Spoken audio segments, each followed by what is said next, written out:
go to the upward. Yes. The other part from the nervous system, that this part named as the diencephalon. Yes, wrote here. The one part of the nervous system that growing downward.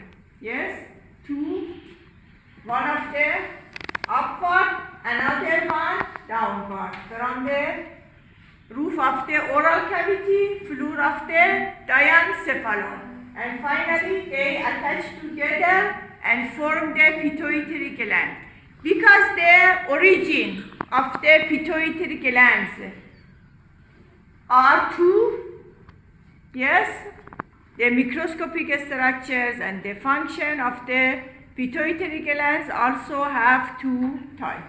That here you can see here is the diencephalon, the roof of the oral cavity, or the stomodium is the primitive oral cavity, upward, downward. The part that derived from the stomodium differentiate to the adenohypophysis or anterior pituitary gland that lost its connection to the oral cavity.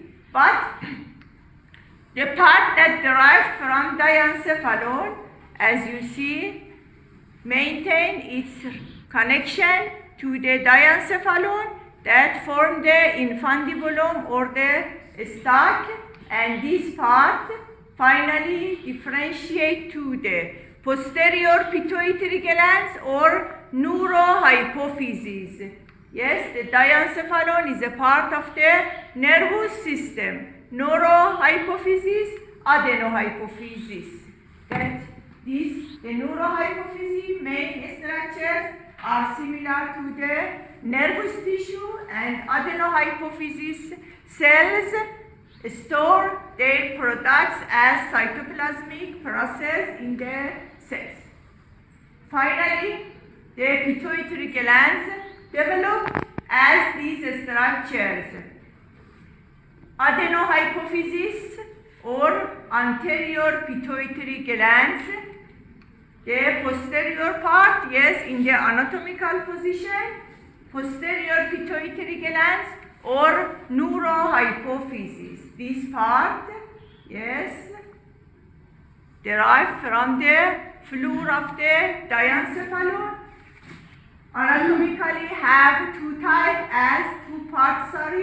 as infundibulum or stalk, and also a big part as nervous part or pars nevrosa.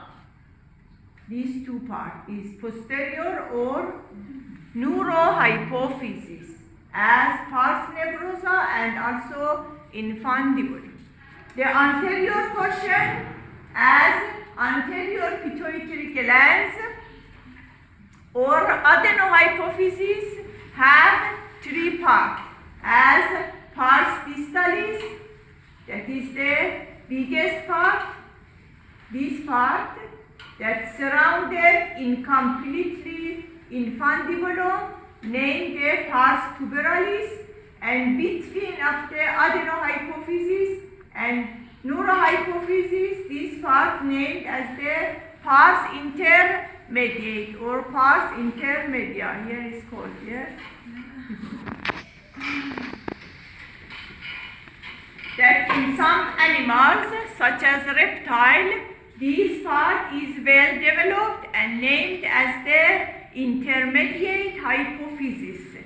It's not as a one part of the pituitary. It's another one part of the pituitary that have the special name. The circulation of the pituitary glands is very important for its function. As I said in the first part, that the glands reach in the vessels. The pituitary glands receive two large arteries as superior hypophyseal artery and inferior hypophyseal artery from internal carotid. Internal carotid is a branch of the carotid that have different branches to all part of the brain that derive from the carotid artery and go upward and enter to the cranial cavity. These two arteries, as you know, in the circulatory system have branching and finally a small branching as arteriole, and then they finally form the capillaries as fenestrated capillary and sinusoid in the glands.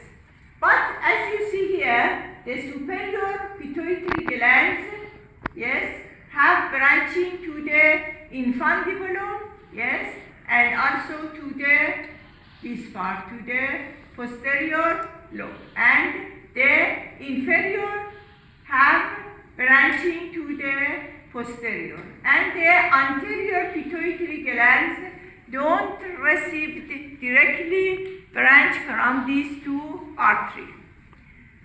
Because in the pituitary glands, the capillary form two plexus, two capillary bed, as primary capillary plexus in the infundibulum and secondary capillary plexus in the anterior pituitary glands. There are two plexus or two capillary beds that they connect together directly. This connection between two same vessels named as the portal system, yes, that you know one of them in the digestive system, yes, as venal portal system, because the splenic and superior and inferior mesenteric, yes, join together and form the portal vein. Vein. Yes, here these capillary that mostly structurally are similar to the artery or arteriole form the pituitary portal system between the infundibulum and anterior pituitary glands.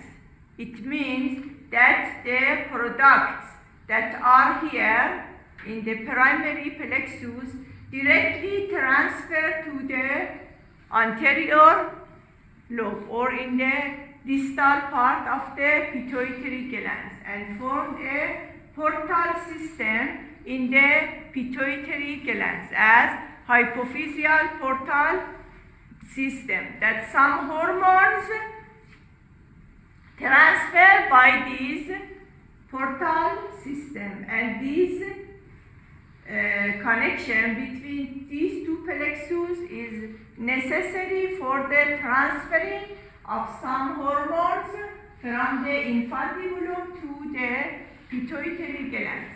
But what are these hormones? There are three types of hormones in the pituitary glands. The hormones, the first one, produced in the hypothalamus and released by pars nervosa, such as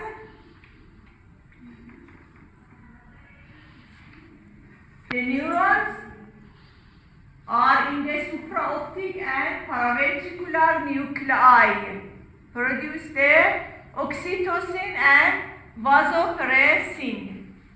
These two types of hormones transfer from hypothalamus to posterior pituitary glands by axonal transportation. If you memorized in the anterograde axonal transportation, the products transfer from the soma to the terminal part of the axon. These hormones, as these, yes, transfer by axonal transportation. The first type of hormones produced in the hypothalamus.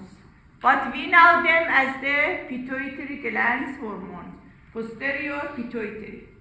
The second type of some hormones that produced by other nucleus of the hypothalamus, such as dorsal medial or others that don't need to memorize the name of these nucleus, produce some hormones that these hormones at first release to the primary plexus, and then they transfer by hypophyseal portal system to adenohypophysis as stimulating or inhibiting hormones. Can you name some of them? I think you finished the biochemistry and physiology, but you see me as is that you don't know anything about this. I don't know why.